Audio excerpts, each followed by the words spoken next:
26 degree.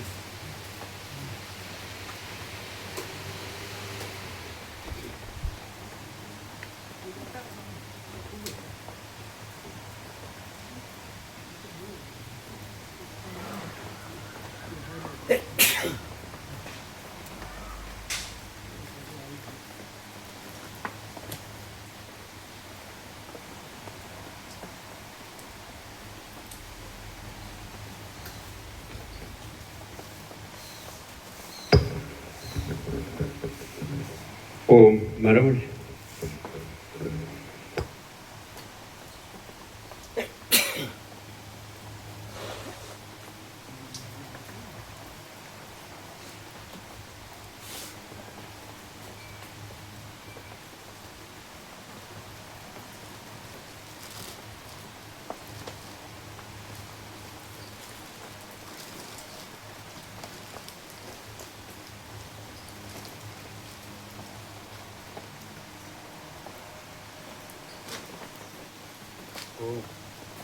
ઓમ બરાબર.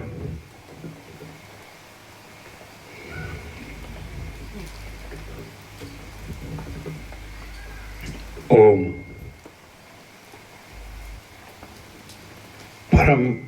પરમ ચિદાકાશ, પરમ જ્યોતિ, અખંડ જ્યોતિ, મહાચિદાકાશ, સ્વયં પ્રકાશ, સંપૂર્ણ પ્રકાશ, પૂર્ણ બ્રહ્મ, અનંત તેજગન, અનંત ચિદગન, પરમાકાશ, કેવલ, અનંત, શુદ્ધ, તેજઘન, પરમાકાશ, અખિલાત્મા, પૂર્ણ બ્રહ્મ, પરમાત્મા, પરમ ચિદાકાશ, પરમ જ્યોતિ, અખંડ જ્યોતિ, અનંત, પૂર્ણ, પરમ ચિદાકાશ, પરમ શાંતિ, स्वयं सिद्ध, स्वयं प्रकाश, स्वयं पूर्ण, स्वस्वरूप, यही सब कुछ है, इसके सिवा कुछ नहीं है. शून्यभास, अनंत कोटि, महाकल्पो है ही नहीं.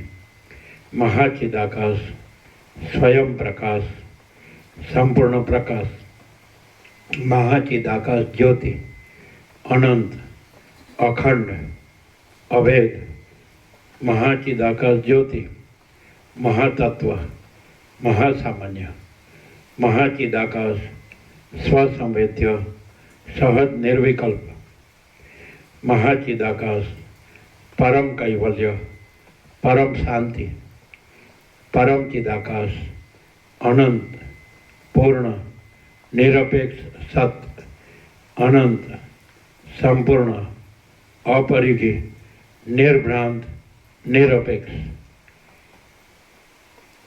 वशिष्ठ राम उपसम प्रकरण राउंड 39મો રાઉન્ડ.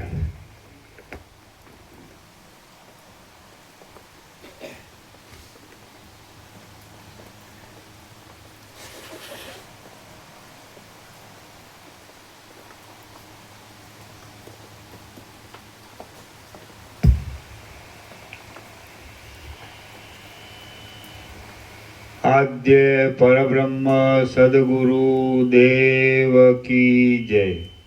ओम श्री परमात्मने नमः. श्री योग वासिष्ठ महारामायण उपशम प्रकरण सर्ग 25मो, पेज नंबर 706, पेज नंबर 706. બલિરાજાના મનમાં વિવેકનો ઉદય અને સર્ગ 25મો. બલિરાજાના મનમાં વિવેકનો ઉદય અને ગુરુના સમાગમની ઈચ્છા. આ 25મા સર્ગમાં બલિરાજાના મનમાં વિવેકનો ઉદય થયાની તથા શુક્રાચાર્યનો સમાગમ કરવાની ઈચ્છા થયાની કથા કહેવામાં આવશે. બલિ બોલ્યા, સ્વગત કહે છે. બલિ બોલ્યા, ઉત્તમ વિચારવાળા મારા પિતાએ પૂર્વે મારી પાસે જે કહ્યું હતું તે હમણાં મારા સ્મરણમાં આવ્યું અને તેથી હું જાગૃત થયો. એ બહુ સારું થયું. આજ મને ભોગો ઉપર સ્પષ્ટ અરુચિ ઉત્પન્ન થઈ, એ પણ સારું થયું. હવે હું અમૃત જેવા શીતળ શાંતિરૂપી સ્વચ્છ સુખમાં પ્રવેશ કરું છું. વારંવાર આશાને પૂર્ણ કર્યા કરતો, વારંવાર ધનને મેળવ્યા કરતો અને વારંવાર પ્રાર્થના આદિથી સ્ત્રીને અનુકૂળ કર્યા કરતો હું આ વૈભવાદી સંસારની સ્થિતિમાં બહુ પરિતાપ પામ્યો છું.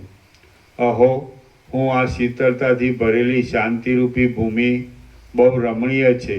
શાંતિ પ્રાપ્ત થાય ત્યારે સઘળી સુખ દુઃખની દ્રષ્ટિઓ શાંત થઈ જાય છે. હું શાંતિમાં સ્થિરતા પામ્યો છું, તેથી મારા સઘળા સંતાપો ટળી ગયા છે. જાણે હું ચંદ્રબિંબમાં નંખાયેલો હોઉં તેમ હમણાં સર્વોત્તમ સુખને વશ થયો છું. સુખ રૂપે જ રહ્યો છું અને અંદર પ્રફુલ્લિત થઈ જાઉં છું.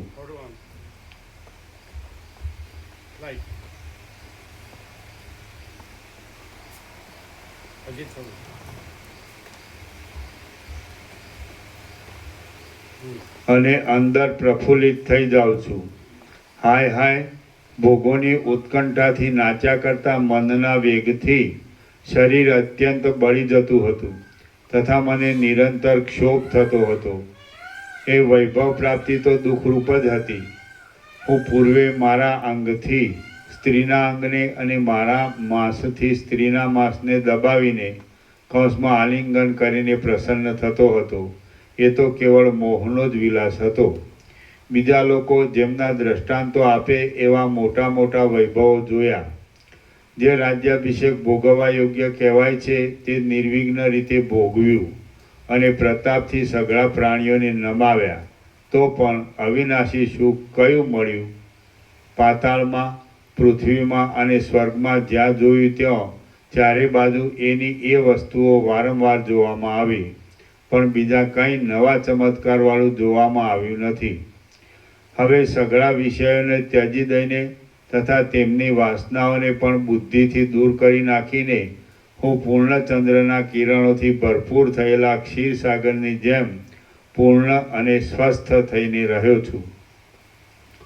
પાતાળમાં, પૃથ્વીમાં અને સ્વર્ગમાં જે કોઈ સ્ત્રીઓ અને જે કોઈ રત્ન આદિ પદાર્થો અજ્ઞાનીની દ્રષ્ટિથી સારરૂપ ગણવામાં આવે છે તેમને પણ આ તુચ્છ કાળ તરત ગળી જાય છે. હું આટલા સમય સુધી જગતના વિષયોની તુચ્છ ઈચ્છાથી દેવતાઓની સાથે વેર કર્યા કરતો હતો, માટે અત્યંત બાળક જ હતો. આ જગત મોટી પીડારૂપ છે અને તે કેવળ મનની કલ્પના માત્રથી રચાયેલું છે. તેનો ત્યાગ નહીં કરવાથી શો લાભ થવાનો છે? મહાત્મા પુરુષને સંસાર ઉપર રુચિ જ કેમ ઘટે? મેં અજ્ઞાનરૂપી મદથી મત્ત થઈને પોતે જ પોતાને જ ખરાબ કર્યો અને લાંબામાં લાંબા કાળ સુધી અનર્થને અર્થરૂપ સમજીને સેવ્યો. એ બહુ ભૂંડું કર્યું. મેં મૂર્ખ બનીને જાગતી ચપળ તૃષ્ણા વડે આ ત્રૈલોક્યમાં માત્ર પશ્ચાતાપની જ વૃદ્ધિ થાય એવું શું નથી કર્યું? હવે આ ગઈ વાતની તુચ્છ ચિંતા કરવાને કાંઈ પ્રયોજન નથી. વર્તમાન કાળના મોહને મટાડીને મનુષ્ય જન્મનું સફળપણું થાય એવો ઉપાય ગોઠવવો એ જ યોગ્ય છે. જેમ ક્ષીરસાગરમાં ચારે બાજુથી અમૃતનો પ્રાદુર્ભાવ થયો હતો તેમ અખંડ બ્રહ્મથી એકતા પામીને રહેવાય તો ચારે બાજુ સુખનો જ પ્રાદુર્ભાવ થાય. અજ્ઞાનની શાંતિને માટે અમારા કુળગુરુ શુક્રાચાર્યને આ સંસાર કોણ છે, જીવ એ શું છે અને જીવ પરબ્રહ્મ રૂપે કેમ થાય એવા પ્રકારથી આત્માના અવલોકન વિશે હું પૂછું છું. સેવકજન ઉપર તરત પ્રસન્ન થનારા અને યોગેશ્વર્યવાળા શુક્રાચાર્યનું ચિંતન કરું એટલે તે તરત પધારશે. શુક્રાચાર્ય પધારીને પોતાની વાણીથી અનંત શક્તિવાળા આત્માનો ઉપદેશ કરશે.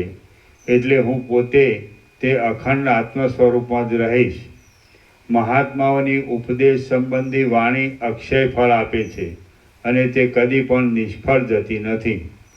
શ્રી યોગ વાસિષ્ઠ મહારામાયણમાં ઉપશમ પ્રકરણનો બલિ ચિંતા સિદ્ધાંત યોગોપદેશ નામનો સર્ગ 25મો સમાપ્ત.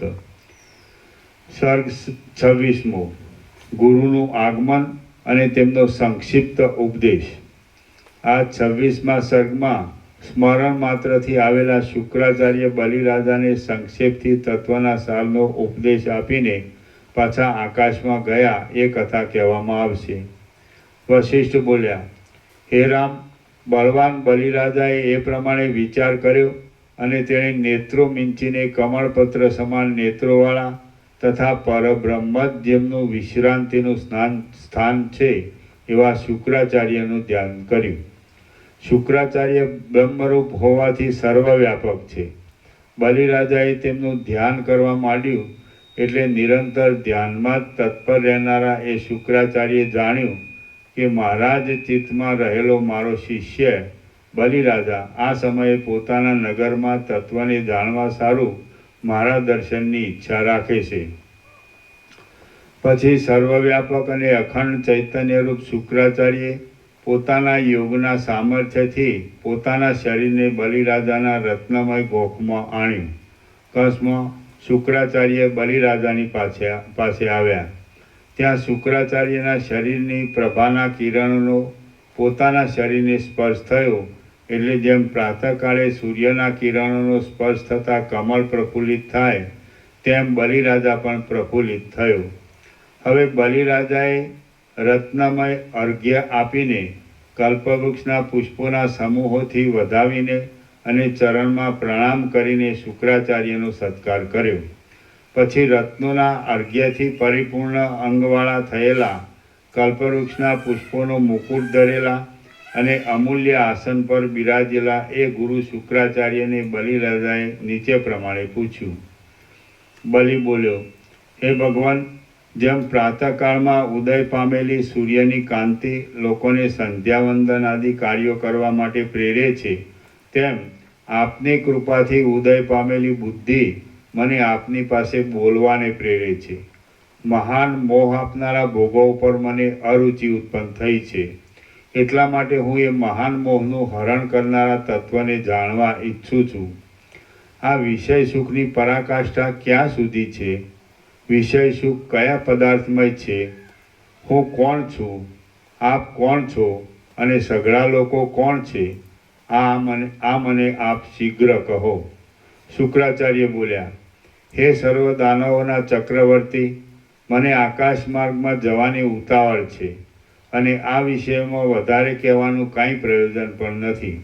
માટે સંક્ષેપથી સઘળા પ્રશ્નોનો સાર હું કહું છું તે તમે સાંભળો. આ સઘળું જગત ચૈતન્યનું દ્રશ્ય છે અને તેની સિદ્ધિ પણ ચૈતન્યને જ અધીન છે. આથી વિષય સુખની પરાકાષ્ઠા ચૈતન્ય સુધી જ છે. વિષય સુખ ચૈતન્યમાં કલ્પિત હોવાને લીધે ચૈતન્યમય જ છે. તમે ચૈતન્ય છો, હું ચૈતન્ય છું અને સઘળા લોકો પણ ચૈતન્ય જ છે. આ મેં તમને સઘળા પ્રશ્નોનો સંક્ષિપ્ત ઉત્તર કહ્યો. જો તમે વિવેકી હશો તો આટલા ઉત્તરમાંથી સઘળું નિશ્ચયપૂર્વક સમજી જશો. ઘણું સમજાવવામાં આવશે તો પણ રાખમાં હોમેલા હૂત દ્રવ્યની પેઠે તે સૌ વ્યર્થ જશે.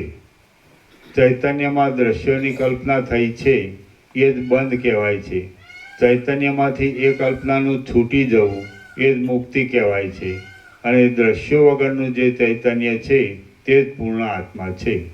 એટલો જ સઘળા સિદ્ધાંતોનો સાર છે. આ નિશ્ચયને સ્વીકારીને જો તમે અવલોકન કરશો તો તમે પોતે પોતાની મેળે પોતાથી જ અનંત પદરૂપ પરમાત્માને પ્રાપ્ત થશો. હું હવે દેવલોકમાં જાઉં છું. ત્યાં સપ્તર્ષિઓ ભેગા થયા છે અને મારે પણ દેવતાઓના કોઈ કાર્યને માટે ત્યાં અવશ્ય જવું પડે એમ છે. હે રાજન, જ્યાં સુધી આ દેહ હોય ત્યાં સુધી મુક્ત બુદ્ધિવાળા પુરુષોને પણ આવી પડેલી ક્રિયાઓનો ત્યાગ કરવો ગમે નહીં. એ સ્વાભાવિક છે. કૌંસમાં માટે મને ત્યાં જવાનું બંધ રાખવું ગમતું નથી. વશિષ્ઠ બોલ્યા, હે રામ, શુક્રાચાર્યએ એટલું બોલીને તરત જ વાદળાઓની સ્પષ્ટ કેડીએ ગયા અને ગ્રહોના સમૂહોથી ભરપૂર તથા ભ્રમરના જેવા શ્યામ દેખાવવાળા આકાશની મધ્યમાં ચપળ તરંગની જેમ અદૃશ્ય થઈ ગયા. શ્રી યોગ વાસિષ્ઠ મહારામાયણમાં ઉપશમ પ્રકરણનો બલિ ઉપદેશ યોગ નામનો સર્ગ 26મો સમાપ્ત. સર્ગ 27મો. બલિરાજાને પૂર્ણાનંદ ચૈતન્ય સ્વરૂપે વિશ્રાંતિ મળી. આ 27મા સર્ગમાં બલિરાજાને શુક્રાચાર્ય કહેલા માર્ગથી સઘળો વિચાર કરતા પૂર્ણાનંદ ચૈતન્ય રૂપે વિશ્રાંતિ મળી એ કથા કહેવામાં આવશે. વશિષ્ઠ બોલ્યા, આમ હે રામ, દેવો અને દૈત્યોની સભાઓમાં અત્યંત વખણાયેલા એ શુક્રાચાર્યને ગયા પછી બુદ્ધિમાન પુરુષોમાં ઉત્તમ એવા બલિરાજાએ મનથી આ પ્રમાણે વિચાર કર્યો. સદગુરુ શુક્રાચાર્યે સાચું જ કહ્યું છે. આ જે સઘળું બ્રહ્માંડ છે તે ચૈતન્ય જ છે. હું ચૈતન્ય છું. આ સઘળા લોકો ચૈતન્ય છે, દિશાઓ ચૈતન્ય છે અને આ સઘળી ક્રિયાઓ પણ ચૈતન્ય છે. બહારના તથા અંદરના સઘળા પદાર્થો સહિત સઘળું બ્રહ્માંડ વાસ્તવિક રીતે ચૈતન્ય જ છે. બ્રહ્માંડમાં ચૈતન્યથી જુદું કોઈ સ્થળમાં કાંઈ પણ નથી. જે ચૈતન્ય છે તે સૂર્યને આ સૂર્ય છે એમ જાણે નહીં તો પછી સૂર્યને અને અંધકારને પરસ્પર શો ભેદ રહે? ચૈતન્ય જો પૃથ્વીને આ પૃથ્વી છે એમ જાણે નહીં તો પછી પૃથ્વી અને જળ આદિને પરસ્પર શો ભેદ રહે કે તેથી પૃથ્વીમાં પૃથ્વીપણું અવિચળ રહે? ચૈતન્ય જો દિશાઓને આ દિશાઓ છે એ જાણે નહીં તો દિશાઓમાં દિશાપણું શું રહે? ચૈતન્ય જો પર્વતોને આ પર્વતો છે એમ જાણે નહીં તો પર્વતોમાં પર્વતોપણું શું રહે? ચૈતન્ય જો જગતને આ જગત છે એમ જાણે નહીં તો જગતમાં જગતપણું શું રહે? ચૈતન્ય જો આકાશને આ આકાશ છે એમ જાણે નહીં તો આકાશમાં આકાશપણું શું રહે? ચૈતન્ય જો સ્થૂળ શરીરને આ સ્થૂળ શરીર છે એમ જાણે નહીં તો પ્રાણીઓના સ્થૂળ શરીરોમાં સ્થૂળ શરીરપણું શું રહે? ચૈતન્ય વિના કાંઈ પણ સિદ્ધ થતું નથી. એટલા માટે જે કાંઈ છે તે ચૈતન્ય જ છે. ઇન્દ્રિયો પણ ચૈતન્ય છે, શરીર પણ ચૈતન્ય છે, મન પણ ચૈતન્ય છે, મનની તૃષ્ણાઓ પણ ચૈતન્ય છે, અંદર પણ ચૈતન્ય છે, બહાર પણ ચૈતન્ય છે, અસત પદાર્થ પણ ચૈતન્ય છે અને જે રજ્જુ સર્પ આદિ અનિર્વચનીય પદાર્થો થાય છે તેઓ પણ ચૈતન્ય જ છે. હું ભોગોની ઈચ્છાપૂર્વક તે વિષયનો આ સઘળો ભોગ કરું છું તે પણ ચૈતન્યથી જ કરું છું. શરીરથી કાંઈ કરતો નથી. આ મારું શરીર તો લાકડા જેવું અને ડેફા જેવું છે, તેથી શું થઈ શકે એમ છે? સઘળા જગતના એક આત્મ સ્વરૂપ જે ચૈતન્ય છે તે જ હું છું. મારું સ્વરૂપ ચૈતન્ય જ છે. આકાશમાં જે ચૈતન્ય છે તે હું છું. સૂર્યમાં જે ચૈતન્ય છે તે હું છું. પૃથ્વીમાં જે ચૈતન્ય છે તે હું છું. જળમાં જે ચૈતન્ય છે તે હું છું. વાયુમાં જે ચૈતન્ય છે તે હું છું. દેવતાઓમાં તથા દૈત્યોમાં જે ચૈતન્ય છે તે હું છું. અને સ્થાવરોમાં તથા જંગમોમાં જે ચૈતન્ય છે તે પણ હું જ છું. ચૈતન્યમાં બીજાપણાની કલ્પના સંભવતી જ નથી.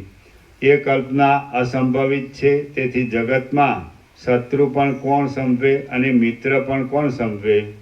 આ બલિ નામનું જે શરીર છે તેનું સુશોભિત માથું કપાઈ જાય તો પણ હું જે સર્વવ્યાપક ચૈતન્ય છું તેનું શું કપાઈ જાય? ચૈતન્ય જો આ દ્વેષ છે એમ જાણે નહીં તો દ્વેષ પણ શો પદાર્થ છે? દ્વેષની સિદ્ધિ પણ ચૈતન્ય વિના થતી નથી. આમ છે એટલા માટે સઘળા દ્વેષ આદિ ભાવો તથા જે કોઈ અભાવો છે તેઓ પણ ચૈતન્ય રૂપ જ છે. અત્યંત વિચાર કરી જોતા પણ આ મોટા બ્રહ્માંડમાંથી ચૈતન્ય વિના બીજું કંઈ પણ હાથ લાગે એમ નથી. જે કાંઈ છે તે સઘળું ચૈતન્ય જ છે. એટલા માટે દ્વેષ પણ નથી, રાગ પણ નથી, મન પણ નથી અને મનની વૃત્તિઓ પણ નથી. અતિ શુદ્ધ ચૈતન્ય માત્રમાં ભેદોની કલ્પના ઘટે જ કેમ? ચૈતન્યરૂપ હું સર્વમાં વ્યાપક છું અને સર્વરૂપ છું. ચૈતન્યથી પ્રતિકૂળ કાંઈ પણ સિદ્ધ થતું નથી, માટે હું અખંડ આનંદ સ્વરૂપ છું. હું ભેદોની કલ્પનાથી રહિત છું અને મારામાં કોઈ બીજો ભાગ જ નથી. નામ વિનાના ચૈતન્યનું ચૈતન્ય એ જ નામ કહેવાય છે. તે નામ નથી, પરંતુ સઘળા પ્રકારની નામરૂપોની કલ્પનાના અધિષ્ઠાનરૂપ જે ચૈતન્ય છે તે જ ચૈતન્ય એ કલ્પિત શબ્દ રૂપે સ્ફુરે છે. હું દ્રશ્યોથી તથા દર્શનોથી રહિત એવા કેવળ નિર્મળ સ્વરૂપવાળો છું. સર્વદા પ્રકાશમાન છું. જીવપણાથી રહિત છું. દ્રષ્ટા છું અને પરમેશ્વર છું. હું કેવળ પ્રકાશ સ્વરૂપ છું અને સર્વદા દ્વૈતથી રહિત છું. તેની અંદર કેશના અગ્રમાં અથવા જળમાં પડેલા ચંદ્રના પ્રતિબિંબ જેવો કલ્પનારૂપ અતિ મર્યાદિત જે જીવભાવ ઉદય પામે છે તે પણ ભ્રાંતિ જ છે, વાસ્તવિક નથી. હું મારા સ્વરૂપના સાક્ષાત્કારથી જીવભાવનો પરાભવ કરું છું. મારો સ્વરૂપભૂત આત્મા દેહાદી આકારોથી રંગાયો જ નથી અને નિત્ય મુક્ત છે. તે સર્વમાં વ્યાપક છે અને કલ્પના માત્રથી જીવભાવવાળો કહેવાય છે. તેને હું પ્રણામ કરું છું. ચૈતન્યરૂપ દ્રશ્યોથી રહિત સઘળી કલ્પનાઓને અનુસરતા સ્વરૂપવાળું અને દીવાની પેઠે સર્વને પ્રકાશ આપનારું જે પરબ્રહ્મ છે તે હું પોતે જ છું. હું તેને પ્રણામ કરું છું. દ્રશ્યોથી રહિત કેવળ ચૈતન્યરૂપ એકી વખતે સર્વમાં ભરપૂર થઈને રહેલું અને જેમાં મનની વૃત્તિઓથી જાણી શકાય એવા સઘળા પદાર્થો મુદ્દલ છે જ નહીં એવું જે સર્વથી મોટું સદા આનંદરૂપ છે, આનંદ સ્વરૂપ છે, તે હું છું. હું આકાશની પેઠે અંતથી રહિત છું. વ્યાપક છતાં પણ સૂક્ષ્મથી પણ સૂક્ષ્મ છું અને આ સુખ દુઃખોની દશાઓના કોઈ પણ દેખાવો મને પ્રાપ્ત થતા નથી. હું અનુભવરૂપ છું. સર્વ જ્ઞેય પદાર્થોથી ભિન્ન છું. દ્રશ્યો રહિત છું. વ્યાપક છું અને સર્વને પ્રકાશિત કરનાર છું. મારામાં કેવળ કલ્પનાથી પ્રતીત થયેલા જગત સંબંધી સાચા ખોટા કોઈ પણ પદાર્થો વિભાગ પાડી દેવાને સમર્થ નથી. કદાચ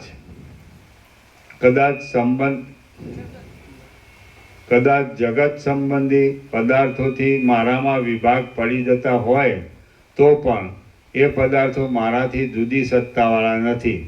માટે તેમણે પાડેલા વિભાગોને હું સ્વીકારી લઉં છું. એવા કલ્પિત વિભાગો પાડવાથી મને કશી હાનિ નથી. પોતાના સ્વભાવરૂપ એવી કોઈ વસ્તુ જો એવી જ બીજી કોઈ વસ્તુને લઈ જાય, હરી જાય કે આપી દે તો તેમાં કોઈનું શું જાય છે? જેમ એક માણસના ડાબા હાથમાં રહેલા ધનને તે જ માણસનો જમણો હાથ લઈ લે, હરી લે કે ફરીને પાછું આપે તો પણ તે માણસને કશી હાનિ નથી. તેમ મારામાં કલ્પાયેલા પદાર્થોમાં પરસ્પર ગમે તેવી ગડબડ થાય તો પણ તેથી મને કશી હાનિ થતી નથી. હું તો સર્વકાળમાં અખંડિત રહેનાર છું, સર્વરૂપ છું, સર્વનો કરનાર છું અને સર્વમાં રહેલો છું. જે કાંઈ આ દ્રશ્ય છે તે હું જ છું. એટલે મારામાં બીજું કંઈ નવું થયું જ નથી. હું એક અખંડ ચૈતન્ય છું. માટે સંકલ્પ વિકલ્પોથી મારામાં કાંઈ વધી જાય એમ નથી અને કાંઈ ઘટી જાય એમ પણ નથી. હું જ અજ્ઞાનથી જગતરૂપે ક્ષોભ પામું છું અને હું જ તત્વબોધથી શાંત થઈ જાઉં છું. મહાવિદ્વાન બલિરાજાએ આ પ્રમાણે વિચાર કર્યો અને ઓમકારની છેલ્લી અર્ધમાત્રાના અર્થરૂપ તુરીય પદનો પોતાના આત્મારૂપે અનુભવ કરતાં કરતાં તે સમાધિસ્થ થઈ ગયો. તેના સર્વ સંકલ્પો શાંત થઈ ગયા અને દ્વૈતના અનેક વિભાગોનો દેખાવ બંધ પડી ગયો. નિશંક રીતે તેની ધ્યાતા, ધ્યેય તથા ધ્યાન આદિ સઘળી ત્રિપુટીઓ દૂર ફેંકાઈ ગઈ. તેની વાસનાઓ શાંત થઈ ગઈ અને તે નિર્મળ થઈ ગયો. એ બલિરાજાને પરમપદનો સાક્ષાત્કાર થયો અને વાયુ વિનાના સ્થાનમાં રહેલા દીવાની જેમ તે નિશ્ચળ થયો. તેનું મન સારી રીતે શાંત થઈ એ બલિરાજા પથરામાં કોતરાયેલા પુરુષની જેમ તે રત્નમય ગોખમાં ઘણા કાળ સુધી સ્થિર રહ્યો. જેમ વાદળાઓથી રહિત થયેલું શરદ ઋતુનું નભ સ્વચ્છતાથી શોભે, તેમ દ્વૈતના વિભાગોથી રહિત થયેલો બલિરાજા સઘળી તૃષ્ણાઓ શાંત થવાને લીધે પરિપૂર્ણતાવાળી અને વિષયોના મનનરૂપી દોષોથી રહિત થયેલી એવી નિર્મળ બ્રહ્મસત્તાથી શોભવા લાગ્યો. શ્રી યોગ વાસિષ્ઠ મહારામાયણમાં ઉપશમ પ્રકરણનો બલિ વિશ્રાંતિ નામનો સર્ગ 27મો સમાપ્ત. સર્ગ 28મો. બલિરાજાની સમાધિ દશા અને શુક્ર ગુરુએ દૈત્યોનું કરેલું સાંત્વન. આ 28મા સર્ગમાં બલિરાજાને ચેષ્ટા વિનાનો જોઈ મૂંઝાયેલા દાનવોએ સ્મરણ કરતા ત્યાં પધારેલા શુક્રાચાર્યે બલિરાજાની સ્થિતિ કહીને દાનવોનો શોક મટાડ્યો એ કથા કહેવામાં આવશે. વશિષ્ઠ બોલ્યા, એ પ્રમાણે બલિરાજા રત્નમય ગોખમાં જ બેસી રહ્યો. ત્યારે તેના અનુચર દાનવો તુરત એ ગોખવાળા સ્ફટિકમણીના ઊંચા મહેલ ઉપર ચડ્યા. ડિંબ આદિ ધીર મંત્રીઓ, કુમુદ આદિ સામંતો, સુર આદિ રાજાઓ, વૃત્ત આદિ સેનાપતિઓ, હયગ્રીવ આદિ સુભટો, ચાકરાજ આદિ બાંધવો, લડુક આદિ મિત્રો અને વલ્લક આદિ વિનોદ કરાવનારાઓ ત્યાં આવ્યા. વળી ત્યાં હાથમાં ભેટોના સામાનવાળા કુબેર એમ તથા ઇન્દ્ર આદિ દેવતાઓ, સેવાના અવસરને ઈચ્છનારા યક્ષો, વિદ્યાધરો તથા નાગલોકો, ચામર ડોળનારી રંભા તેમજ તિલોત્તમા આદિ ઉત્તમ સ્ત્રીઓ, સમુદ્રોના રહેવાસીઓ, નદીઓના રહેવાસીઓ, પર્વતોના રહેવાસીઓ, દિશાઓના પાલકો, ખૂણાઓના પાલકો અને બીજા પણ ત્રૈલોક્યમાં રહેનારા ઘણા સિદ્ધ લોકો સેવા કરવા માટે બલિરાજાના તે સ્થાનક ઉપર આવ્યા. એ લોકો પ્રણામ કરતા હતા, તેથી તેમના મુકુટોની પંક્તિઓ નમી જતી હતી. ત્યારે બલિરાજા ધ્યાન દ્વારા તથા મૌન દ્વારા સમાધિમાં રહ્યો હતો, તેથી તે ચિત્રમાં આલેખેલા જેવો નિશ્ચળ થઈ રહ્યો હતો. તેને એ લોકોએ પ્રયત્નપૂર્વક જોયો. તે લોકોએ નિત્યની ચાલુ રીતિ પ્રમાણે પ્રણામ કર્યા. એ લોકોમાં જે મિત્રો હતા તેઓ બલિરાજાની એ સ્થિતિ જોઈને મનમાં ખેદ પામ્યા. જેઓ ત્રાહિત હતા તેઓ વિસ્મય પામ્યા. જેઓ તત્વવેત્તાઓ હતા તેઓ આનંદ પામ્યા, અને જેઓ મૂર્ખ સેવકો હતા તેઓ ભય પામ્યા. અનુચર લોકોને બલિરાજાના પ્રાણનો સંશય પ્રાપ્ત થવાથી ખેદ થયો. બલિરાજાનો મુખ પ્રસન્ન જોઈને તેમને વિસ્મય થયું. તેના શરીરમાં રોમાંચ આદિ ચિહ્નો જોવામાં આવવાથી તેમને આનંદ થયો, અને તે ઘણી વાર સુધી ન ઉઠવાથી હવે આપણું રક્ષણ કોણ કરશે એવી ચિંતાને લીધે તેમને ભય પણ થયો. દાનવ મંત્રીઓએ હવે અહીં શું કરવું પ્રાપ્ત છે એમ સારી પેઠે વિચાર કર્યો, અને સર્વ વિદ્વાનોમાં ઉત્તમ તથા દૈત્ય દાનવોના કુળગુરુ એવા શુક્રાચાર્યનું ચિંતવન કર્યું. આમ દૈત્યોએ ચિંતવન કર્યું એટલે તરત જ જાણે ગંધર્વનગર આવ્યું હોય તેમ અત્યંત તેજવાળું શુક્રાચાર્યનું કલ્પિત શરીર ત્યાં આવી પહોંચેલું તેમના જોવામાં આવ્યું. કૌંસમાં સપ્તર્ષિઓની સભામાં બેઠેલા શુક્રાચાર્યે યોગના બળથી પોતાના શરીરને બલિરાજાના મહેલમાં પ્રાપ્ત થયેલું કલ્પ્યું હતું. દૈત્યોના સમૂહે શુક્રાચાર્યનું પૂજન કર્યું. પછી શુક્ર ભાર્ગવે મોટા આસન પર બેસીને સમાધિમાં રહેલા બલિરાજાને જોયો. થોડીવાર વિસામો લઈને અને પ્રેમ ભરેલી દ્રષ્ટિથી બલિરાજાને જોઈને તેનો સંસારરૂપી ભ્રમ નાશ પામી ગયો છે એમ તેમણે વિચારપૂર્વક જોયું, અને તેથી તે પ્રફુલ્લિત થયા. પછી જાણે પોતાના દેહના હજારો ઉજ્જવળ કિરણોથી ક્ષીરસાગરને ફેલાવતા હોય એવા શુક્રાચાર્યે હસીને સભાને નીચે પ્રમાણે વચન કહ્યું. હે દૈત્યો, આ મહાત્મા બલિરાજા પોતાના આત્મવિચારથી સર્વના અધિષ્ઠાનરૂપ નિર્મળ બ્રહ્મને પ્રાપ્ત થઈને સિદ્ધ થયેલો છે, અને તેથી એને નિરતિશય સુખ મળ્યું છે.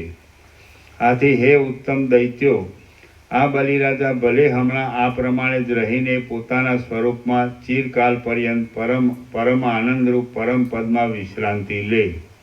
આ બલિરાજા સંસારના પરિશ્રમથી થાકીને હમણાં વિશ્રાંતિ પામ્યો છે. એના ચિત્તમાંથી સંસારની ભ્રાંતિ ટળી ગઈ છે અને સંસારની ખટપટરૂપી એની ઝાકળ શાંત થઈ ગઈ છે. તો હમણાં તમારે એને બોલાવવો નહીં. જેમ રાત્રિની ખટપટ શાંત થતાં દિવસ સૂર્યના કિરણોના સમૂહને પ્રાપ્ત થાય છે, તેમ અજ્ઞાનરૂપી સંકટ શાંત થતાં આ બલિરાજા પોતાના પ્રકાશને જ પ્રાપ્ત થયેલો છે. જેમ મૂર્છિત અવસ્થામાં રહેલો અંકુર કાળે કરીને તે અવસ્થાને છોડીને બીજમાંથી પોતાની મેળે જ જાગ્રત થાય છે, તેમ આ બલિરાજા કાળે કરીને પોતાની મેળે જ જાગ્રત થશે.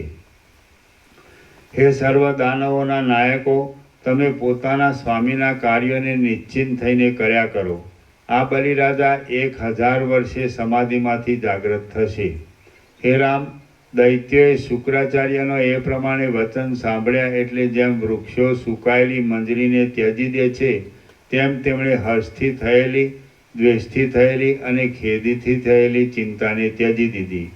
પછી સઘળા દૈત્યો આગળથી બંધાયેલી રાજ્યનીતિ પ્રમાણે બલિરાજાની સભાનું કામ આટોપી લઈને પોતપોતાના કાર્યો કરવા લાગી ગયા. પછી મનુષ્યો પૃથ્વીમાં ગયા, સર્પોના રાજાઓ રસાતાળમાં ગયા, ગ્રહો તથા આકાશવાસી લોકો આકાશમાં ગયા, દેવતાઓ સ્વર્ગમાં ગયા, પર્વતો તથા દિક્પાલો પોતપોતાની દિશાઓમાં ગયા, વનમાં રહેનારા લોકો ગુફાઓમાં ગયા અને આકાશમાં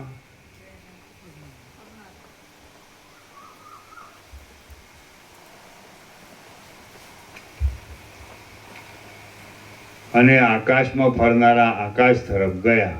શ્રી યોગ વાસિષ્ઠ મહારામાયણમાં ઉપશમ પ્રકરણનો બલિ સમાધાન વર્ણન નામનો સર્ગ 28મો સમાપ્ત. સર્ગ 29મો. બલિરાજાની જીવનમુક્ત દશા અને રામને જ્ઞાન માર્ગમાં રહેવાની ભલામણ. આ 29મા સર્ગમાં બલિરાજાએ જીવનમુક્તપણાથી રાજ્ય કર્યાની, પાતાળમાં બલિરાજાનું રોદન થયાની અને રામને વશિષ્ઠે બલિરાજાના જેવી પૂર્ણ સ્થિતિથી રહેવાની ભલામણ કર્યાની કથા કહેવામાં આવશે. વશિષ્ઠ બોલ્યા, હે રામ, સમાધિમાં રહ્યાને દેવતાઓના પૂરા 1000 વર્ષ વ્યતીત થઈ ગયા. પછી દેવતાઓના દુદુંબીઓના શબ્દો કાને પડવાથી મહાત્મા બલિરાજા જાગ્રત થયો.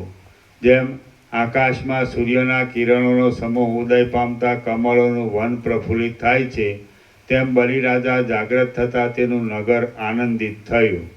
જાગ્રત થયેલા બલિરાજાએ હજી પોતાની પાસે દાનવો આવ્યા ન હતા તેટલામાં એ સમાધિના સ્થાનકરૂપ ગોખમાં જ થોડીવાર આ પ્રમાણે વિચાર કર્યો. અહો, બ્રહ્માકારપણે રહેવારૂપ વાસ્તવિક પદવી બહુ શીતળ અને બહુ રમણીય છે. હું એ પદવીમાં પરમ વિશ્રાંતિ પામ્યો હતો. તેથી દેવતાઓનો 1000 વર્ષ પણ મને એક ક્ષણ જેવા લાગ્યા. હવે હું એ જ પદવીનો આશ્રય કરીને વિશ્રાંતિ કરું. આ સંસારમાં વિષયોની વિભૂતિઓ ભોગવવાથી મારું શું વળે એમ છે? મારા મનમાં સમાધિના પરિપાકથી થયેલા આનંદની લહેરોથી જેવો સંતોષ થયો છે, તેવો સંતોષ ચંદ્રના બિંબમાં રહેવાના આનંદની લહેરોથી પણ મળે નહીં. હે રામ, બલિરાજાએ એ પ્રમાણે વિચાર કરીને ફરી પણ વિશ્રાંતિ માટે પોતાના મનને ગલિત કરવા લાગ્યો. એટલામાં જેમ વાદળાઓ ચંદ્રને વીંટી વળે તેમ દૈત્યો તેને વીંટી વળ્યા. મેરુ આદિ મોટા પર્વતો જેવા તે દૈત્યોથી વીંટાયેલા અને તેમના પ્રણામોને સ્વીકારવામાં આકુર થયેલા નેત્રવાળા તે બલિરાજાએ એ દૈત્યોને જોઈ લીધા. ત્યાર પછી તેણે આ પ્રમાણે વિચાર કર્યો, હું નિર્વિકલ્પ ચૈતન્યરૂપ છું. મારે ગ્રહણ કરવા યોગ્ય કયો પદાર્થ છે? જો આ ગ્રહણ કરવા યોગ્ય છે એવી આસક્તિથી મન કોઈ પદાર્થ ઉપર ઝડપ કરે તો તે રાગરૂપ મલિનતાને પ્રાપ્ત થાય છે. પણ પદાર્થોને માત્ર જોવાથી મન તેવા મળને પ્રાપ્ત થતું નથી. હું મોક્ષને શા માટે ઈચ્છું છું? પ્રથમ મને બાંધ્યો છે જ કોણે? હું મુદ્દલ બંધાયેલો જ નથી, છતાં મોક્ષને ઈચ્છું છું. આ તો કેવળ છોકરાની રમત જેવું થાય છે. એ તે કેવી વાત? મને બંધન પણ નથી અને મોક્ષ પણ નથી. મારી મૂર્ખતા ટળી ગઈ છે. હવે મારે ધ્યાનના વિલાસથી કે સમાધિથી શું મેળવવાનું છે. ધ્યાન અને ધ્યાનના અભાવની ભ્રાંતિને ત્યજી દઈને મારું આત્મતત્વ પોતાના સ્વભાવને લીધે ઉદાસીનપણાથી જોયા કરે છે. તો તે જોવામાં કોઈ વસ્તુ તેની સામે સ્ફુરે તો ભલે સ્ફુરે, પણ એમ થવાથી મને કાંઈ હાનિ કે વૃદ્ધિ થવાના નથી. હું ધ્યાનને ઈચ્છતો નથી, તેમ ધ્યાનના અભાવને પણ ઈચ્છતો નથી. હું ભોગોને ઈચ્છતો નથી, તેમ ભોગોના ત્યાગને પણ ઈચ્છતો નથી. હું તો સઘળા સંતાપોથી રહિત છું અને સર્વમાં સમભાવે જ રહ્યો છું. મને સમાધિના આનંદની પણ ઈચ્છા નથી અને જગતની સ્થિતિની પણ ઈચ્છા નથી. મારે ધ્યાનનું પણ શું કામ છે અને વૈભવનું પણ શું કામ છે? મને દેહનો સંબંધ નહીં હોવાથી હું મર્યો પણ નથી અને મને પ્રાણનો સંબંધ નહીં હોવાથી હું જીવતો પણ નથી. હું સ્થૂળ પણ નથી, સૂક્ષ્મ પણ નથી અને કોઈનો વિકાર પણ નથી. આ દેહ કે રાજ્ય વગેરે મારા નથી, તેમ બીજો દેહ કે બીજા રાજ્ય વગેરે પણ મારા નથી. હું મને જ પ્રણામ કરું છું. હું તો બ્રહ્મ છું. આ જગતનું રાજ્ય રહે તો ભલે રહે અને જાય તો પણ ભલે જાય. રાજ્ય રહેશે કે નહીં રહે તો પણ હું તો શાંતપણે મારા સ્વરૂપમાં જ રહીશ.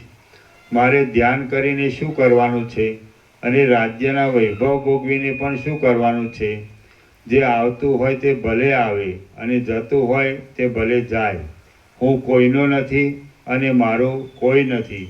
મારે જો હવે કર્તાપણાના અભિમાનપૂર્વક કાંઈ પણ કર્તવ્ય નથી તો હું આ કંઈક ચાલતું રાજ્ય આદિકનું કામ આસક્તિ વિના શા માટે કરું નહીં? હે રામ, જ્ઞાનીમાં ઉત્તમ અને પૂર્ણતાવાળા બલિરાજાએ એ પ્રમાણે નિર્ણય કર્યો અને જેમ સૂર્ય કમળોને જુએ છે તેમ તેણે દૈત્યોને જોયા. જેમ પવન પુષ્પોના સુગંધોનું ગ્રહણ કરે છે તેમ બલિરાજાએ સૌના ઉપર જુદી જુદી દ્રષ્ટિ કરવાની વિચિત્રતાથી સઘળા દૈત્યોના દંડવત પ્રણામોને સ્વીકાર્યા.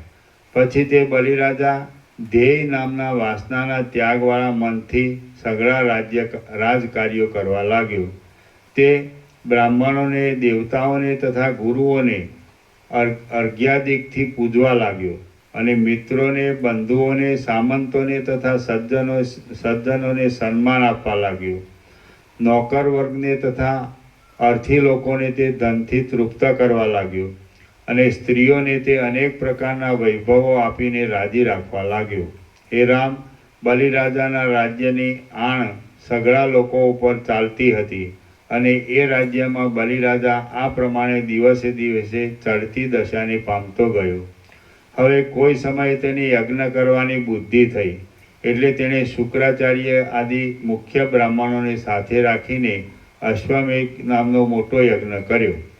એ યજ્ઞમાં સઘળા લોકોને તૃપ્ત કરવામાં આવ્યા અને દેવતાઓએ તથા ઋષિઓએ ઘણી ઘણી પ્રશંસા કરી. બલિરાજા ભોગોના સમૂહની ઈચ્છાવાળો નથી એમ નિશ્ચય કરીને સિદ્ધિદાતા વિષ્ણુ બલિરાજાને ધાર્યા પુરુષાર્થની સિદ્ધિ આપવાને અર્થે વામન રૂપ ધારણ કરીને તેના યજ્ઞમાં પધાર્યા. માગવાની ચાતુરીને જાણનારા એ વિષ્ણુએ વયમાં પોતાથી મોટા, ભોગોમાં જ આસક્ત થઈને દીનતા સેવતા અને તેથી શોકપાત્ર એવા ઇન્દ્રને જગતરૂપી જંગલનો એક ત્રૈલોક્યરૂપી ટુકડો દેવા સારું માયાના બળથી બલિરાજાને છેતર્યો. 3 પગલામાં 3 લોકોને ભરી લઈને જેમ વાંદરાને ભોયરામાં બાંધે તેમ તેમણે બલિરાજાને પાતાળમાં ચાપ્યો. હે રામ, જીવનમુક્ત થયેલો એ બલિરાજા પાછી ઇન્દ્રની પદવી ભોગવવાનું પોતાનું પ્રારબ્ધ હોવાને લીધે અદ્યાપી સુધી સ્વસ્થપણાથી પાતાળમાં રહ્યો છે અને તેની બુદ્ધિ નિત્ય નિર્વિકલ્પ સમાધિમાં ગલિત થયા કરે છે. પાતાળરૂપી ખાડામાં રહેલો એ જીવનમુક્ત દશાવાળો બલિરાજા વિપત્તિને તથા સંપત્તિને સમદ્રષ્ટિથી જોયા કરે છે.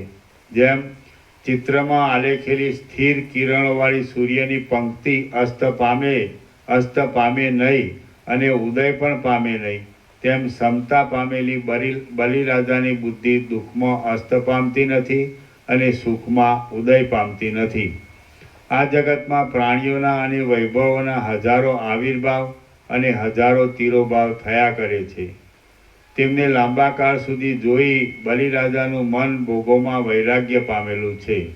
બલિરાજાનું મન 10 કરોડ વર્ષો સુધી ત્રૈલોક્યનું રાજ્ય કરીને અંતે વિરક્ત થઈ સારી રીતે શાંત થયું છે.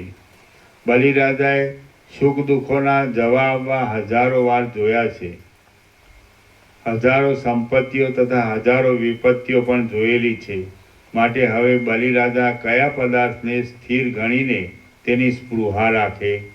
બ્રહ્માકારપણાથી ભરપૂર થયેલા મનવાળો એ બલિરાજા ભોગોની અભિલાષાને ત્યજી દઈને સર્વદા આત્મારામપણાથી પાતાળના પ્રદેશમાં રહ્યો છે. હે રામ, ફરી એકવાર એ બલિરાજા ઇન્દ્રપણું પામીને ઘણા વર્ષો સુધી આ સઘળું ત્રૈલોક્યનું રાજ્ય કરનાર છે. એ બલિરાજાને ફરી ઇન્દ્રના પદની પ્રાપ્તિથી મનમાં હર્ષ થતો નથી અને હમણાં તે પદમાંથી ભ્રષ્ટ થઈને બેઠો છે. તેથી તેના મનમાં શોક પણ થતો નથી. તે સઘળા પદાર્થોમાં સમાન બુદ્ધિ રાખે છે. સર્વદા સંતુષ્ટ ચિત્તવાળો છે. પ્રાપ્ત થયેલા ભોગોને ભોગવે છે અને પ્રાપ્ત નહીં થયેલા ભોગોની ઈચ્છા કરતો નથી. એ બલિરાજા આકાશની પેઠે નિર્લેપપણાથી રહે છે. હે રામ, બલિરાજાને જે પ્રકારથી જ્ઞાનની પ્રાપ્તિ થઈ હતી તે પ્રકાર મેં તમને કહી સંભળાવ્યું. તમે પણ એવા જ વિચારો રાખીને જીવન મુક્તિરૂપી ચડતી દશાને પામો. હે રામ, તમે પણ બલિરાજાની જેમ વિવેકથી હું અવિનાશી પરમાત્મા છું એવો નિશ્ચય રાખીને પુરુષ પ્રયત્નથી જ અદ્વૈત પદને પ્રાપ્ત થાઓ.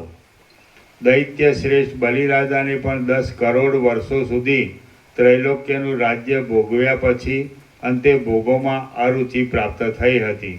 આથી હે રામ, તમે પણ અંતે અવશ્ય દુઃખ આપનારા ભોગોના સમૂહને ત્યજી દો અને જેમાં દુઃખોનો સંભવ જ નથી એવા પરમ આનંદરૂપ સત્યપદને પ્રાપ્ત થાઓ. હે રામ, અનેક પ્રકારના રાગદ્વેષાદિક વિકારો આપનારા આ દ્રશ્ય પદાર્થોને રમણીય સમજવા નહીં. જેમ ડુંગરાઓ દૂરથી રણિયામણા લાગે છે પણ પાસે જતા બિહામણા જણાય છે, તેમ સઘળા ભોગ્ય પદાર્થો પણ પ્રાપ્તિના સમયમાં જ મીઠા લાગે છે પણ અંતે બહુ દુઃખ આપનારા છે. આ મન આ લોકના અને પરલોકના ભોગોમાં દોડ્યા કરે છે અને પામરોની ચેષ્ટાઓમાં લોટ્યા કરે છે. તમે તેને બાંધી લઈને હૃદયરૂપી ગુફામાં જ રાખી મૂકો. સૂર્યની જેમ સઘળા દ્રશ્યોને પ્રકાશ આપનારા તમે જ સઘળા જગતમાં રહ્યા છો. માટે તમારે શત્રુ કોણ છે અને મિત્ર કોણ છે? તમે આ શત્રુ છે અને આ મિત્ર છે એવી ભેદ દ્રષ્ટિથી વૃથા ભૂલ શા માટે કરો છો? હે મહાબાહો, તમે અંતથી રહિત છો. તમે જ આદિ પુરુષોત્તમ છો. તમે જ ચૈતન્ય છો અને તમે જ આ જગતના અસંખ્ય પદાર્થો રૂપે સ્ફુરો છો. જેમ દોરામાં મણિઓનો સમૂહ પરોવાયેલો હોય છે તેમ નિત્ય પ્રકાશ શુદ્ધ જ્ઞાનરૂપ એવા તમારામાં આ સઘળું સ્થાવર જંગમ જગત પરોવાયેલું છે. તમે જન્મતા પણ નથી અને મરતા પણ નથી. તમે તો સર્વના અધિષ્ઠાનભૂત શુદ્ધ ચૈતન્યરૂપ અજન્મા પુરુષ છો. તમને જન્મવાની અને મરવાની ભ્રાંતિઓ રહો નહીં. તૃષ્ણાની વૃદ્ધિ થાય તો જન્મ આદિ રોગો પ્રબળ થાય છે અને તૃષ્ણાનો ક્ષય થાય તો જન્મ આદિ રોગો નિર્મૂળ થઈ જાય છે. એમ બરાબરનો સારી પેઠે વિચાર કરીને તથા ભોગોની તૃષ્ણાને ત્યજી દઈને તમે ભોગોના કેવળ સાક્ષી થાઓ. સૂર્યની પેઠે સર્વને પ્રકાશ આપનારા અને સર્વ જગતના નાથ એવા તમે જ સર્વદા પ્રકાશો છો અને તેથી જ આ સઘળું સંસારરૂપી સ્વપ્નનું મંડળ પ્રકાશે છે, કંસમાં પ્રતીત થાય છે. તમે વ્યર્થ ખેદ ધરો નહીં. તમને સુખ દુઃખનો સંબંધ છે જ નહીં. તમે પરિપૂર્ણ રીતે પોતાના સ્વરૂપને સમજ્યા છો. માટે તમે સર્વના આત્મા છો અને સર્વ જગતના પ્રકાશક છો. પ્રથમ તો જે વિષય સુખ મનને પ્રિય લાગે તે સુખને અનર્થના સાધન રૂપ સમજો, અને ઇન્દ્રિયોના નિગ્રહ આદિ જે નિયમ મનને અપ્રિય લાગે તેને કલ્યાણના સાધન રૂપ સમજો. પછી જ્યારે તેનો અભ્યાસ પાકો થાય ત્યારે તે કલ્પનાને પણ ત્યજી દો. આ ઈષ્ટ છે અને આ અનિષ્ટ છે એ દ્રષ્ટિઓનો ત્યાગ કરવામાં આવે ત્યારે સાચી ક્ષમતાનો ઉદય થાય છે. તે ક્ષમતા જો હૃદયમાં સ્થિર રહે તો જીવને ફરીવાર જન્મ લેવો પડતો નથી. બાળકની જેમ મન જે વિષયોમાં ડૂબી જાય તે વિષયોમાંથી તેને બહાર કાઢી લઈને અધિષ્ઠાન રૂપ ચૈતન્યમાં જોડી દેવું. જ્યારે મનરૂપી મદોન્મત્ત હાથીને વિષયોમાંથી નીકળીને ચૈતન્યમાં ચોંટવાનો અભ્યાસ પડી રહે ત્યારે તેને સઘળી રીતે રોકી દેવું, એટલે પરમ કલ્યાણની પ્રાપ્તિ થાય. હે રામ, તમે શરીરને સાચું માનનારા, મિથ્યા વિચારોથી દૂષિત ચિત્તવાળા, મૂઢ અને જાણે સંકલ્પના હાથમાં વેચાયા હોય તેમ સંકલ્પોને આધીન રહેનારા દુતારાઓની સમાન પંક્તિમાં રહો નહીં. મૂર્ખપણું આત્મતત્વના નિર્ણયમાં વિવેક તથા વૈરાગ્ય આદિ ઉપાયોથી દૂર રાખનાર છે, અને શાસ્ત્ર આદિના ઉત્તમ વચનોમાં પ્રકાશ કરવામાં મૂર્ખપણું આત્મતત્વના નિર્ણયમાં વિવેક તથા વૈરાગ્ય આદિ ઉપાયોથી દૂર રાખનાર છે, અને શાસ્ત્ર આદિના ઉત્તમ વચનોમાં પ્રવેશ કરવામાં બહુ વિલંબ કરાવનાર છે. જગતમાં મૂર્ખપણાથી બીજો કોઈ પણ અધિક દુઃખદાયી શત્રુ નથી. હે મહાબુદ્ધિમાન રામ, તમે હૃદયરૂપી આકાશમાં ઉદય પામેલા આ અવિવેકરૂપી વાદળને વિવેકરૂપી પવનના ઝપાટાથી તરત દૂર કરી નાખો.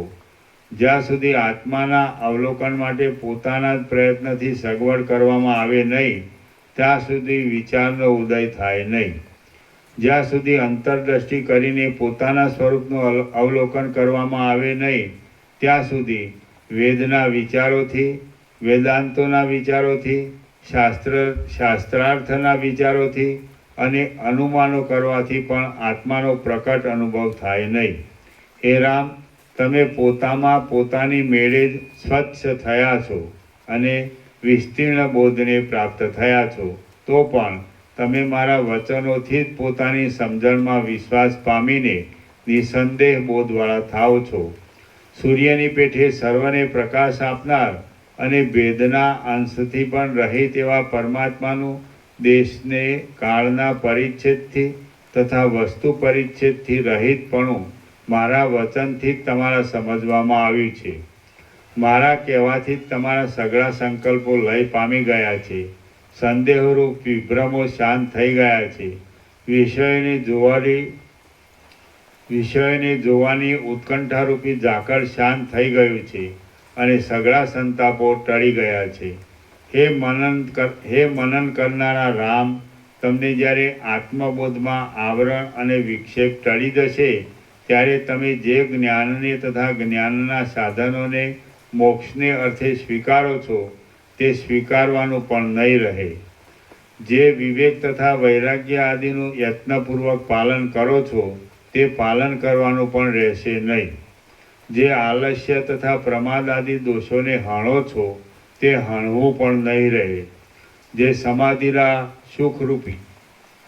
સમાધિના સુખરૂપી અમૃતને પીવો છો તે પીવાનું પણ નહીં રહે. જે ઉત્તરોત્તર ભૂમિકાઓમાં ચડીને પ્રસન્ન થાઓ છો તે પ્રસન્ન થવાનું પણ નહીં રહે, ને જે ભૂમિકામાં વિશ્રામ થઈને સુખના અધિક ઉત્કર્ષથી પ્રફુલ્લિત થઈ જાઓ છો તે પ્રફુલ્લિત થઈ જવાનું પણ નહીં રહે. શ્રી યોગવાસિત મહારામાયણમાં ઉપશક પ્રકરણનો બલિ વિજ્ઞાન પ્રાપ્તિ નામનો સર્ગ 29મો સમાપ્ત. સર્ગ 30મો. હિરણ્યકશિપુએ અનેક પરાક્રમો કર્યા અને તેને ઋષિએ માર્યો. આ 30મા સર્ગમાં હિરણ્યકશિપુનું પરાક્રમ, પ્રહલાદાદી પુત્રોની ઉત્પત્તિ, ઋષિના હાથથી હિરણ્યકશિપુનો વધ અને પ્રહલાદના હાથથી તેની અર્ધદેહિક ક્રિયા એટલી કથા કહેવામાં આવશે. વશિષ્ઠ બોલ્યા, હે રામ, હવે હું જ્ઞાનના ઉદયનો ઉત્તમ પ્રકાર કહું છું, તે તમે સાંભળો. તે પ્રકારથી દૈત્યોનો રાજા પ્રહલાદ પોતાની મેળે જીવન મુક્ત થયો હતો. વિરુદ્ધ પક્ષના દેવતાઓને અને દૈત્યોને યુદ્ધમાં ત્રાસ આપીને નસાડનારો અને નારાયણના જેવા પરાક્રમવાળો એક હિરણ્યકશ્યપુ નામનો મોટો દૈત્ય પાતાળમાં રાજ્ય કરતો હતો. પૃથ્વી, અંતરિક્ષ તથા સ્વર્ગ એ ત્રણેય લોકને દબાવનારા એ દૈત્ય જેમ રાજહંસ ભ્રમરના રાજ્યરૂપી મોટી પાંખડીઓવાળા કમળને હરી લે છે, તેમ ઇન્દ્રના રાજ્યરૂપી ત્રૈલોક્યને હરી લીધું હતું. જેમ હાથી હંસો અને ભ્રમરોને દૂર કરી નાખીને કમળવનમાં રાજ્ય કરે છે, તેમ હિરણ્યકશિપુએ દેવતાઓને તથા દૈત્યોને જીતીને જગતનું રાજ્ય કરવા માંડ્યું હતું. જેમ વસંત ઋતુ કાળે કરીને અંકુરોને ઉત્પન્ન કરે છે, તેમ ત્રૈલોક્યના અધિપતિએ હિરણ્યકશિપુએ કાળે કરીને 10 પુત્રોને ઉત્પન્ન કર્યા હતા. જેમ આકાશના પરાભવથી શોભનારા સૂર્યના તેજસ્વી કિરણો થોડા સમયમાં વૃદ્ધિ પામે છે, તેમ દેવલોકના પરાભવથી શોભનારા એ હિરણ્યકશિપુના 10 તેજસ્વી પુત્રો થોડા સમયમાં જ વૃદ્ધિ પામ્યા. જેમ સઘળા અમૂલ્ય મણિઓમાં કૌસ્તુભ મણિ પ્રધાન છે, તેમ એ સઘળા તેજસ્વી પુત્રોમાં બળવાન પ્રહલાદ નામનો પુત્ર મુખ્ય યુવરાજ હતો. જેમ વર્ષ સઘળી સુંદરતાવાળા વસંતથી અત્યંત શોભે છે, તેમ હિરણ્યકશિપુ સઘળી સુંદરતાવાળા એ પ્રહલાદ નામના પુત્રથી અત્યંત શોભવા લાગ્યો. પછી પુત્રોની સહાયતાવાળો અને સેનાની તથા ભંડારની પ્રબળ સંપત્તિવાળો એ હિરણ્યકશિપુ 3 સ્થળેથી મદ જરતા હાથીની જેમ મદોન્મત્ત થયો હતો. તેનો પ્રતાપ પ્રલયકાળના સૂર્યોના સમૂહની જેમ અત્યંત તીવ્ર લાગતો હતો અને તેણે નવા કરો નાખ્યા હતા. આથી બહુ પીડા થવાને લીધે ત્રણેય લોક ખેદ પામતા હતા.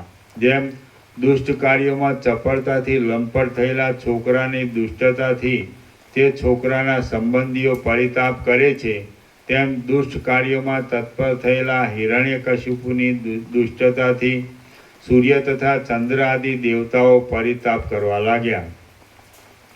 આથી સઘળા દેવોએ તે હિરણ્યકશિપુ રૂપી મોટા હાથીનો વધ કરવાને વિષ્ણુની પ્રાર્થના કરી. મહાત્મા પુરુષો પણ વારંવાર કરવામાં આવતા અપરાધોને સહન કરે નહીં, એ સ્વાભાવિક છે. મહાત્મા પુરુષો પણ વારંવાર કરવામાં આવતા અપરાધોને સહન કરે નહીં, એ સ્વાભાવિક છે. એ પ્રાર્થના ઉપરથી વિષ્ણુએ હિરણ્યકશિપુને મારવા માટે ઋષિનું સ્વરૂપ ધર્યું. એ સ્વરૂપની પ્રબળ ગર્જના જાણે પ્રલયકાળના ઊંધા વળી જતા બ્રહ્માંડોનો ભૂગવાડ થતો હોય તેવી લાગતી હતી. ઐરાવતના દાંતો જેવા તેના મોટા નખો વજ્ર આદિ પ્રબળ શસ્ત્રો જેવા દેખાતા હતા. જેમ દાંતોનું મંડળ સ્થિર થયેલી વીજળીઓના સમૂહની જેમ ચમકતું હતું અને અગ્નિઓ જેવા તેના પ્રદીપ્ત કુંડળો માથું હલાવવાને લીધે 10 દિશાઓમાં ભ્રમણ કરતા હતા. તેનું પેટ જાણે સઘળા મોટા પર્વતોનો એકઠો થયેલો ગોળો હોય એવું વિકટ જણાતું હતું. વૃક્ષોના જેવા તેના ઊંચા હસ્તોના પરિવર્તનોથી સઘળું બ્રહ્માંડરૂપી ખપ્પર જાણે ચલિત થઈને ફાટી પડવા લાગ્યું હોય એવું જણાતું હતું. મોઢામાંથી નીકળતા તેના શ્વાસના પવનોથી પર્વત પણ ઉડી જતા હતા. તેનો કોપ કોણ જાણે ત્રૈલોક્યને બાળી નાખવા સારું પ્રલયકાળનો અગ્નિ તૈયાર થયો હોય એવો જણાતો હતો. કેશવાળીથી વિકટ લાગતા તેના પુષ્ટ ખભાઓના ચલનોથી સૂર્ય પણ ભડકીને દૂર થઈ જતો હતો. તેના રૂવાડાઓના છિદ્રોમાંથી ઉડતી અગ્નિની જ્વાળાઓથી સઘળા પર્વતો પીળા થઈ ગયા હતા. તેના સઘળા અવયવોમાંથી પટ્ટીશ, પ્રાસ અને તોમર આદિ શસ્ત્રો નીકળ્યા કરતા હતા અને એ રૂપના આડંબરથી ઉથલપાથલ થઈ જતી સઘળી દિશાઓ જાણે મોટા મોટા પર્વતોને ઉખેડીને મોટી ભીંત બનાવવાને તૈયાર થઈ હોય એવી જણાતી હતી. એ રામ, વિષ્ણુએ એવું ભયંકર ઋષિ રૂપ ધારણ કરીને કડકડાટી કરી અને હાથી જેમ યુદ્ધમાં ઘોડાને મારી નાખે તેમ તેમણે એ દૈત્ય હિરણ્યકશિપુને મારી નાખ્યો. જેમ મહાકલ્પના અંતના સમયે અગ્નિ વિશ્વોના સમૂહને બાળી નાખે છે, તેમ એ ઋષિ ભગવાને પોતાના નેત્રોમાંથી નીકળતા અગ્નિઓથી દૈત્યોના નગરને બાળી નાખ્યું.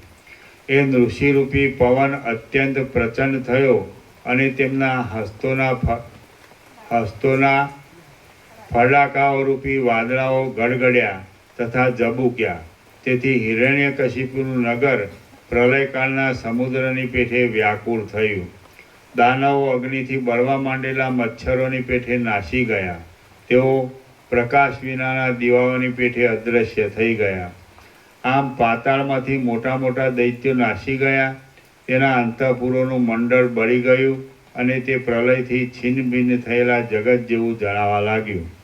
સમય વિનાના પ્રલયકાળ જેવા અને દેવતાઓએ આદરથી પૂજેલા ઋષિ ભગવાન હિરણ્યકશિપુને મારીને ક્યાંય જતા રહ્યા.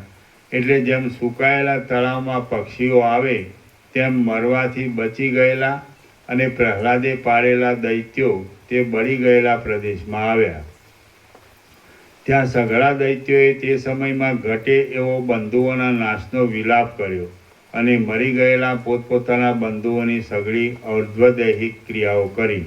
જેમના કેટલાયક બંધુઓ હણાઈ ગયા હતા તથા જેમના કેટલાયક બંધુઓ ઋષિના નેત્રોની જ્વાળાઓથી દાઝી ગયા હતા અને જેઓ મારવાથી બચી ગયા હતા, એવા પોતપોતાના બંધુઓની ધીરે ધીરે તેમણે આશ્વાસના કરી. ત્યાં ચિત્રમાં આલેખ્યા હોય એવા શરીરોવાળા, ચેષ્ટાઓથી રહિત થયેલા, રાગ અંતઃકરણોવાળા, હિમથી બળી ગયેલા કમળો જેવા લાગતા અને શોકથી સળગી રહેલા મનવાળા તે મોટા મોટા દૈત્યો બળી ગયેલા પાંદડા તથા શાખાઓવાળા વૃક્ષોની જેમ નિશ્ચેષ્ટ અને જડ થઈ રહ્યા. શ્રી યોગ વાસિષ્ઠ મહારામાયણમાં ઉપશમ પ્રકરણનો હિરણ્યકશ્યપુ વધ નામનો સર્ગ 30મો સમાપ્ત. ઓમ ઓમ ઓમ. પ્રસાદ આપી દીધો.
લઈ લો બધું આ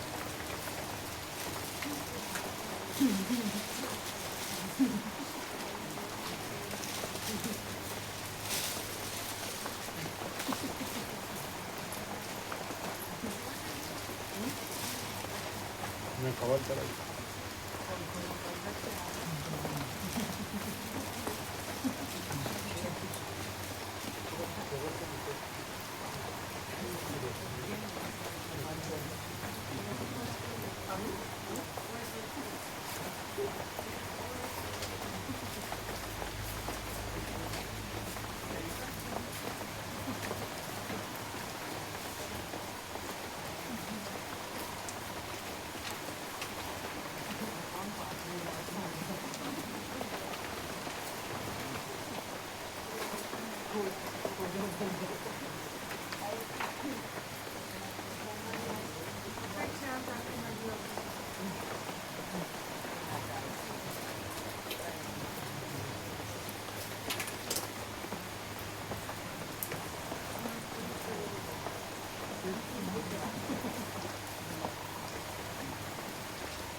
મને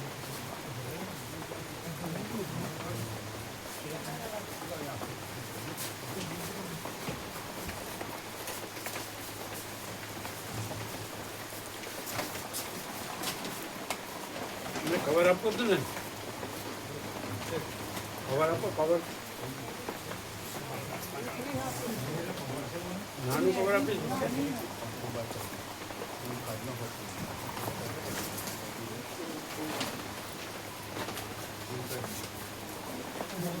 સરખું ઢાંકો સરખું ઢાંકો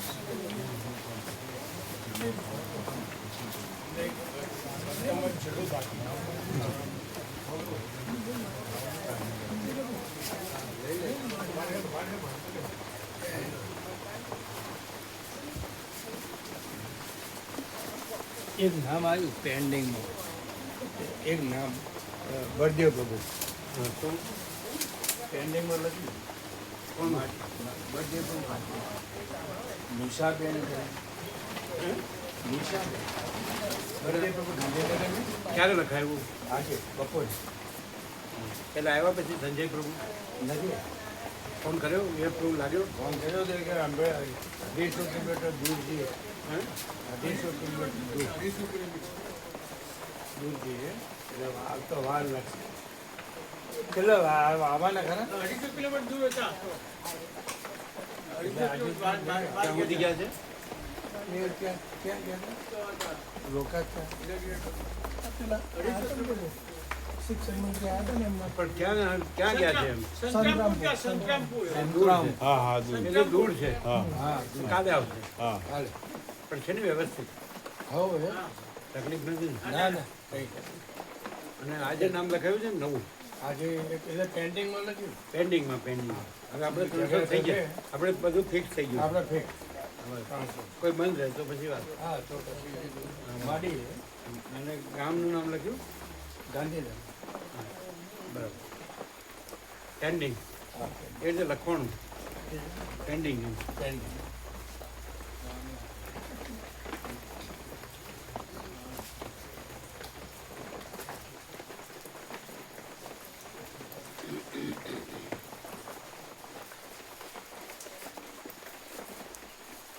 હા કે બરોબર હા બરોબર આમાં જો બધે જ